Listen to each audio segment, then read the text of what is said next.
3 hari setelah pemakaman suaminya, Amanda menerima sebuah paket misterius tanpa pengirim. Dan ketika Amanda membukanya, jantungnya terasa berhenti berdetak. Apa yang ada di dalamnya? Sebelum memulai ceritanya, jangan lupa klik subscribe dan tuliskan di kolom komentar dari kota mana kalian menonton. Keheningan adalah suara baru di rumah itu. 3 hari setelah pemakaman Arif, udara di rumah terasa dingin. Amanda bergerak dalam kabut, mencuci piring, melipat pakaian, menyisir rambut Nana yang berusia 8 tahun, dan Tiara yang baru berusia 6 tahun. Semua dilakukan dengan perasaan kosong. Arif. Kata itu kini hanyalah nama, bukan lagi kehadiran yang riuh dan hangat. Pada sore hari yang kelabu itu, tepat di hari ulang tahun Amanda, bel pintu berbunyi. Seorang kurir berdiri di depan gerbang dengan senyum canggung. "Nyonya Amanda, ada paket untuk Anda." Amanda mengerutkan kening. Siapa yang mengirim paket? Apakah seseorang mengiriminya kado ulang tahun? Tidak mungkin. Ia menerima kotak kardus coklat itu. Ukurannya sedang, tidak mencolok. Yang aneh, tidak ada nama pengirim, hanya alamat rumah mereka yang tertulis rapi dengan tulisan tangan yang sangat familiar. Tulisan tangan yang selalu ia lihat pada kartu ucapan ulang tahun dan daftar belanja bulanan. Tulisan tangan Arif. Jantung Amanda berdebar kencang. Perpaduan antara kengerian dan harapan liar. Ini terasa tidak mungkin. Kurir pasti salah kirim. Atau mungkin Arif telah menyiapkan ini jauh-jauh hari. Ia membawa paket itu ke meja makan. Ketika Amanda membukanya, di bagian atas kotak itu tergeletak setangkai bunga lili putih yang segar. Masih ada embun di kelopaknya. Air mata Amanda langsung tumpah. Bunga lili putih, bunga favoritnya. Setiap kali gajinya masuk, Arif pasti akan menyelipkan setangkai lili di vas kecil di samping tempat tidurnya. Pengingat kecil bahwa di tengah kerasnya hidup, cinta mereka tetap suci dan bersemi. "Bunda, apakah itu bunga dari ayah?" Nana bertanya pelan, mendekat dengan mata sayu. Amanda hanya bisa mengangguk, mencium lili itu, dan mencium aroma tanah yang mengingatkannya pada Arif, aroma keberanian dan dedikasi. Paket misterius itu bukan hanya paket, itu adalah jembatan yang kembali menghubungkan dia dengan semua cinta dan perhatian kecil yang selalu diberikan Arif. Amanda mulai mengingat masa lalunya. Amanda dan Arif bertemu di sebuah universitas negeri favorit di kota besar. Amanda adalah mahasiswi jurusan ekonomi dari keluarga yang sangat sederhana, terbiasa menghitung setiap rupiah. Hidup hemat bukan pilihan, melainkan sebuah keharusan. Ia selalu memakai pakaian yang itu-itu saja dan membawa bekal dari rumah, menghindari jajan di kantin. Arif, di sisi lain, berasal dari kota kecil, seorang mahasiswa teknik yang cerdas namun tidak ambisius dalam hal kekayaan. Apa yang membuat Amanda jatuh cinta padanya bukanlah janji kemewahan, melainkan ketulusan yang terpancar dari matanya dan perhatian kecilnya yang tanpa batas. Saat Amanda sakit di kos, Arif adalah orang pertama yang membawakannya bubur dan obat. Ketika Amanda kelelahan setelah kerja kelompok, Arif membelikannya segelas kopi. Meskipun itu berarti uang makannya berkurang. Cinta mereka tumbuh dari benih-benih kebersamaan dan janji untuk saling mendukung. Mereka memutuskan menikah muda. Keputusan yang ditentang keras oleh keluarga besar Amanda. Mereka ingin Amanda mencari pasangan dari latar belakang yang lebih mapan. "Dia hanya seorang pemuda miskin, kalian akan sengsara," ujar ibu Amanda suatu kali. Khawatir, namun Amanda melihatnya berbeda. Arif adalah seorang pria yang memiliki hati yang besar, tangan yang pekerja keras, dan semangat yang tidak pernah padam. Mereka menikah dalam upacara yang sangat sederhana, hanya dihadiri teman-teman terdekat, dan memulai rumah tangga mereka di sebuah kontrakan kecil berukuran 3 kali 5 meter. Mereka hanya punya satu janji, membangun rumah tangga yang sederhana namun penuh harapan. Tahun-tahun berlalu dengan cepat, membawa serta 2 malaikat kecil ke dalam hidup mereka. Nana yang cerdas dan Tiara yang periang. Kehidupan mereka memang seperti yang diperingatkan, penuh perjuangan. Arif bekerja sebagai sales di sebuah distributor alat-alat listrik. Gajinya pas-pasan, tergantung pada komisi yang tidak menentu. Amanda, setelah anak-anaknya sedikit besar, mengambil pekerjaan paruh waktu di sebuah toko roti, dan mulai menerima pesanan kue dari rumah untuk menambah penghasilan. Uang adalah masalah sehari-hari. Mereka sering harus memilih antara membayar uang sekolah atau membeli susu formula. Namun, di tengah kesulitan, Arif memiliki bakat luar biasa untuk menjaga keharmonisan dan semangat. "Ayah pulang, di mana bidadari-bidadariku yang cantik?" sapa Arif setiap kali pulang. Meskipun badannya bau keringat dan lelah, dia selalu membawa kejutan kecil. Kadang, itu hanya sebungkus nasi uduk dengan telur puyuh, makanan favorit Amanda saat hamil Nana. Kadang, itu adalah stiker baru untuk buku Tiara, atau pensil warna berkualitas bagus untuk Nana. Kejutan-kejutan itu tidak mahal, tetapi selalu tepat sasaran. Kejutan itu adalah cara Arif mengatakan, "Aku melihatmu, aku menghargaimu, dan aku mencintaimu." Mereka menghadapi kesulitan keuangan bersama-sama, dengan semangat kebersamaan yang tak tergoyahkan. Setiap malam, mereka berdua duduk di meja makan, menghitung pemasukan dan pengeluaran, menganggarkan setiap rupiah. Seringkali berakhir dengan tawa kecil tentang bagaimana mereka berhasil bertahan. Namun, cobaan terberat datang saat Nana berusia 7 tahun. Suatu pagi, Arif pingsan di kantor. Hasil pemeriksaan menunjukkan Arif mengalami masalah kesehatan serius. Adanya gumpalan di otak yang mendesak dan harus segera dioperasi. Dunia Amanda seakan runtuh, di mana ia harus mencari uang untuk pengobatan Arif. Operasi berjalan sukses, namun biayanya melambung tinggi. Walaupun sebagian ditanggung BPJS, sisanya ditambah biaya perawatan intensif, menghasilkan utang yang sangat besar. Utang pada bank, utang pada keluarga besar, dan utang pada rentenir kecil. Totalnya, lebih dari setengah miliar rupiah, jumlah yang fantastis bagi keluarga dengan penghasilan kecil seperti mereka. Setelah pulih, semangat Arif untuk bekerja tidak hanya kembali, tetapi berlipat ganda. Utang itu menjadi cambuk bagi mereka berdua. Arif mengambil kerja tambahan, menjadi supir taksi online sepulang kantor. Amanda, selain bekerja paruh waktu, mulai serius membangun bisnis kue pesanan, bekerja hingga dini hari. Tangannya selalu berlumuran adonan dan tepung. Mereka berjuang keras melunasi utang. Amanda ingat bagaimana Arif menolak membeli kemeja baru selama 2 tahun. Dan bagaimana mereka merayakan ulang tahun anak-anak hanya dengan kue buatan sendiri dan lilin yang berulang kali dipakai. Semua demi melunasi hutang, semua demi masa depan anak-anak mereka. 2 tahun setelah operasi, beban utang mulai terasa ringan. Mereka berhasil melunasi sebagian besar cicilan kecil, hanya menyisakan kredit rumah dan utang besar di bank. Namun, di saat harapan mulai muncul, tanda-tanda penyakit Arif kembali muncul. Arif mulai sering mengeluh pusing hebat dan nyeri dada di malam hari. Terkadang ia terlihat memegangi kepalanya saat sedang melihat laporan penjualan. Namun, setiap kali Amanda bertanya, ia selalu menjawab dengan senyum lelah, "Hanya kecapekan sayang." Besok juga hilang. Ia menutupinya dengan sangat baik. Hanya Haikal, sahabat karibnya sejak kuliah, dan sekarang rekan kerjanya di kantor sales, yang menyadari perubahan itu. "Arif, kamu pucat. Kenapa tidak minta cuti sehari?" Haikal menegur saat mereka istirahat makan siang. "Tidak bisa, harus kejar target. Tinggal sedikit lagi," jawab Arif sambil meminum obatnya. Arif tahu, di usianya yang menginjak 40 tahun, tubuhnya mulai rapuh. Tetapi ia tidak punya waktu untuk sakit. Ia adalah tulang punggung, satu-satunya tiang penyangga bagi Amanda, Nana, dan Tiara.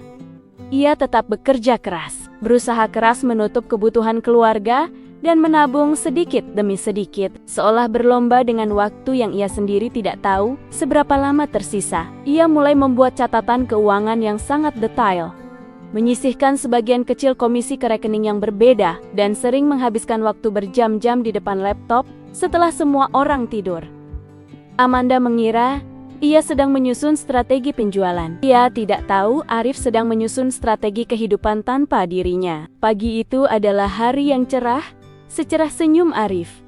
Ia menyantap sarapan kesukaannya, nasi goreng dengan telur mata sapi setengah matang, sambil menciumi pipi anak-anaknya. "Ayah akan pulang cepat hari ini.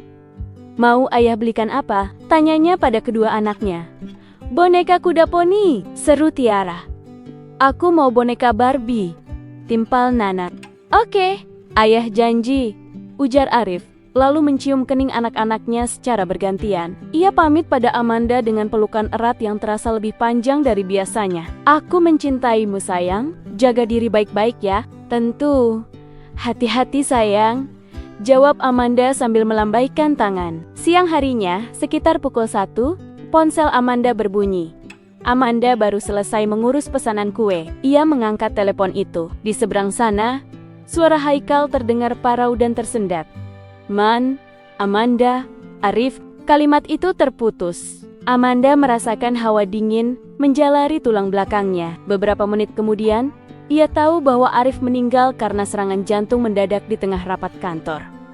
Detak jantungnya berhenti, cepat dan tanpa peringatan. Ia pergi seperti angin, meninggalkan janji boneka kuda poni dan Barbie yang belum sempat ditepati. Kehidupan keluarga itu berubah drastis. Rumah yang dulu hangat dan penuh tawa, kini dipenuhi kesunyian dan rasa kehilangan yang menghimpit dada. Nana menjadi pendiam, dan Tiara sering menangis mencari ayahnya. Amanda berusaha tegar, tetapi setiap sudut rumah, setiap bau masakan, setiap bunyi pintu, semuanya mengingatkannya pada Arif. Amanda kembali tersadar dari lamunannya pada kenangan masa lalunya bersama Arif.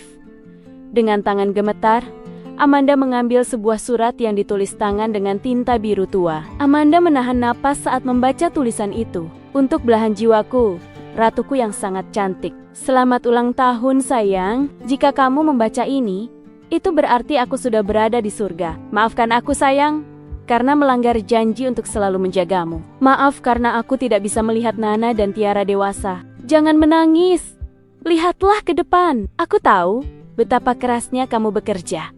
Bagaimana tanganmu selalu berlumuran tepung, dan bagaimana matamu selalu lelah karena menghitung cicilan. Aku tidak pernah ingin kamu merasakan beban itu sendirian. Aku mencintaimu lebih dari segalanya. Lebih dari nyawaku. Aku punya satu kejutan terakhir sayang. Aku ingin kamu tersenyum saat membukanya. Bukalah dokumen di bawah surat ini. Dan ingatlah janjiku saat kita menikah. Kita akan membangun kehidupan yang sederhana, tetapi tidak ada utang yang akan merenggut kebahagiaan kita. Semua sudah lunas sayang. Semua sudah lunas. Teruslah tersenyum. Teruslah menjadi ibu yang hebat. Aku akan selalu ada di sampingmu. Dari suamimu yang sangat mencintaimu, Arif. Air mata Amanda membasahi surat itu. Tangisannya bukan lagi tangis duka, melainkan tangis haru yang tercekik. Ia segera membuka lapisan kertas di bawah surat. Isi dokumen itu membuktikan kata-kata Arif. Di sana terdapat beberapa dokumen penting, seperti surat pelunasan resmi dari bank mengenai utang rumah sakit yang tersisa, lengkap dengan stempel lunas. Lalu ada akta pelunasan kredit rumah yang menyatakan bahwa rumah kecil mereka, tempat Nana dan Tiara tumbuh, kini sepenuhnya milik mereka, bebas dari cicilan. Terakhir, sebuah buku tabungan lama dengan nominal saldo yang mengejutkan, disertai catatan kecil dari Arif untuk biaya kuliah anak-anak kita. Itu adalah rekening rahasia yang disisihkannya diam-diam selama 2 tahun terakhir. Arif tidak hanya bekerja keras, dia mengatur segalanya. Dia tidak hanya mencintai, dia bertanggung jawab hingga napas terakhirnya. Sore harinya, Amanda menelepon Haikal. Sahabat suaminya itu datang dengan mata bengkak. Sama terpukulnya dengan Amanda. Amanda menunjukkan dokumen-dokumen itu, kebingungan dan rasa syukur membaur dalam dirinya. Haikal, bagaimana Arif bisa mengirimkan ini? Dari mana uang sebanyak ini? Haikal menghela napas panjang. Arif tahu, dia tahu waktunya terbatas. Dialah yang memintaku mengirimkan paket itu untukmu. Haikal menjelaskan bahwa sejak 6 bulan lalu, setelah hasil check-up rahasia, Arif sudah merasa sakit dan sadar waktunya terbatas. Dokter telah memperingatkan bahwa stres dan beban kerja berat bisa memicu serangan jantung, mengingat riwayatnya. Namun, alih-alih panik, Arif menyusun rencana. Dia datang kepadaku 6 bulan lalu. Dia minta aku membantunya. Arif sudah lama membaca tentang investasi saham dan reksadana. Dia meminta sebagian komisi paling besar miliknya yang harusnya masuk ke rekening pribadi diinvestasikan pada portofolio risiko menengah yang kutangani, kata Haikal. Setiap bulan, Arif menyetor nominal yang luar biasa besar, mengurangi jatah tidurnya, dan menambah jam kerjanya. Investasi itu, berkat pasar yang sedang bagus dan keberanian Arif, memberikan hasil yang signifikan. Dia terus mendesakku. Aku tidak punya banyak waktu. Aku harus memastikan rumah itu aman. Anak-anakku harus punya tempat berteduh tanpa beban utang. Kami menjual seluruh investasi itu 3 hari sebelum dia pergi. Cukup untuk melunasi semuanya. Haikal berbisik, suaranya tercekat. Arif sengaja mengatur agar semua pelunasan diproses dan dokumen dikirimkan setelah pemakaman. Bunga lili putih dan surat itu adalah sentuhan terakhir, kejutan terakhir yang ia rencanakan untuk meringankan duka istrinya. Dia tidak ingin kamu tahu dia sakit. Dia tidak ingin kamu khawatir. Dia ingin kamu tahu bahwa dia berhasil melunasi janji terakhirnya. Tutup Haikal, menyeka air mata. Sepeninggal Haikal, Amanda duduk di ruang tengah, memandangi tumpukan dokumen itu. Rasa kehilangan yang menusuk di hatinya tidak hilang. Tetapi kini rasa itu dibungkus oleh rasa bangga dan cinta terakhir Arif yang begitu besar. Dia teringat semua kebahagiaan kecil yang mereka ciptakan bersama. Meskipun dalam kesulitan, secangkir kopi hangat saat subuh, tawa riang anak-anak di ayunan usang, dan bagaimana Arif selalu memijat kakinya setelah sesi membuat kue yang panjang. Itu adalah hidup yang dipenuhi cinta, bukan uang. Pagi berikutnya, Amanda bangun lebih awal. Ia membuka lemari es dan mengeluarkan bahan-bahan. Ia membuat sarapan kesukaan Arif, nasi goreng dengan telur mata sapi setengah matang, porsi ekstra. Saat Nana dan Tiara duduk di meja makan, Amanda menyajikan sarapan itu dengan senyum yang akhirnya terasa tulus. "Anak-anak," kata Amanda, mengambil napas dalam-dalam, "Ayah memberi kita hadiah." Ia menceritakan hadiah terakhir ayah mereka, bukan dengan nada sedih, tetapi dengan suara yang dipenuhi kebanggaan. Ia menjelaskan bahwa ayah mereka adalah pahlawan yang bekerja sangat keras, bahkan hingga detik terakhir, untuk memastikan mereka aman dan bahagia. "Ayah telah membebaskan kita dari utang, Nak. Rumah ini milik kita seutuhnya. Hadiah dari ayah yang paling mencintai kita," jelas Amanda. Suaranya bergetar karena emosi. Nana, anak yang cepat mengerti, bertanya, "Apakah ayah sekarang sudah tenang, Bunda?" "Sangat tenang, Nak. Karena ayah sudah menepati semua janjinya," jawab Amanda, mencium kening kedua putrinya. Saat matahari pagi menembus jendela dan menghangatkan ruang makan, Amanda memandangi anak-anaknya yang makan dengan lahap. Ia menyadari sesuatu yang lebih dalam dari pelunasan finansial ini. Warisan terbesar Arif bukan hanya uang atau rumah yang lunas. Warisan itu adalah teladan cinta, tanggung jawab, dan dedikasi yang ia ukir di hati setiap anggota keluarganya. Arif telah mengajarkan Amanda bahwa kekayaan sejati bukanlah jumlah uang mereka di bank, melainkan ketenangan pikiran dan cinta yang tak terukur. Amanda bangkit, mengambil vas kecil di samping tempat tidurnya, dan menaruh lili putih yang sudah agak layu itu di sana. Meskipun bunganya layu, aroma cintanya tetap abadi. Amanda tahu, hidup akan terus berjalan, dan ia kini harus menjadi tiang penyangga yang sekuat Arif. Ia tidak akan lagi bergerak dalam kabut. Di depan mereka, terbentang kehidupan baru. Kehidupan yang ia dan Arif perjuangkan bersama, dan kini, ia harus menjalaninya dengan membawa warisan abadi. Semangat untuk tetap berjuang, dan cinta yang selalu menjadi sumber kekuatan. "Terima kasih sayang," bisik Amanda ke langit, "aku akan melanjutkan perjuangan kita."